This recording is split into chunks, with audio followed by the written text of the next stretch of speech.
Magandang buhay po sa inyo mga kahabi. Nandito ulit si Kuya Lito. So unang-una po, nagpapasalamat po tayo sa ating Panginoon Kristo sa walang sawang pagbigay sa atin ng buhay at blessing.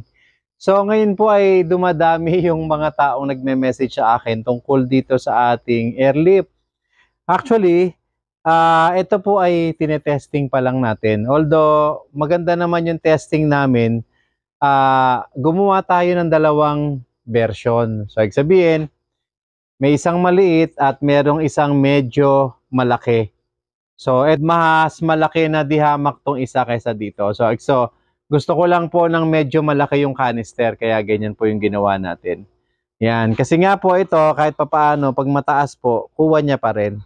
So, itong dalawang to, tetestingin natin. So, meron po akong 3 watts. Ito po yung walang kamatayang 3 watts natin. So itong 3 watts natin, pinagsasama ko na po yung dalawa kasi sa sobrang hina na po nung 3 watts, kaya po dalawa na silang pinagsasama natin. So later on, kung meron man ako nitong magiging available, ano lang po ito, 4 na piraso lang po ito. Yung malaki po, wala pa. Kumbaga, ito lang muna, may 4 na piraso lang ako. So unahan na lang muna kayo kung gusto nyo, kung sino yung unang magkakaroon. Anyway, ayan po, kinabit ko po. So, ang makukuha niyo po sa akin, meron siyang 1 meter na air hose, 1 meter, plus meron na po siya sa dulo yung controller. Ito po.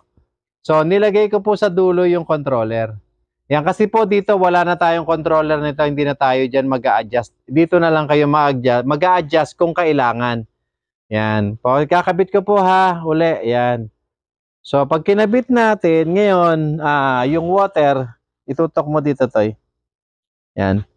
Papakita ko po sa inyo ha. Ito po yung tubig natin na madumi. Yan. Yun. So, nakikita nyo po. Yung dinadaanan niya, lumilinis. Yun. So, sa pamamagitan po ng hangin, kinukuha niya po yung dumi. So, yan. Hindi ko po kukunin lahat.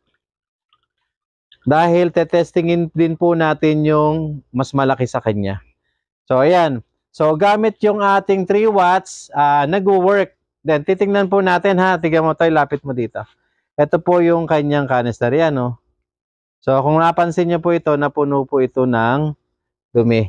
Yan ang yan, no? Yan, nakita nyo po.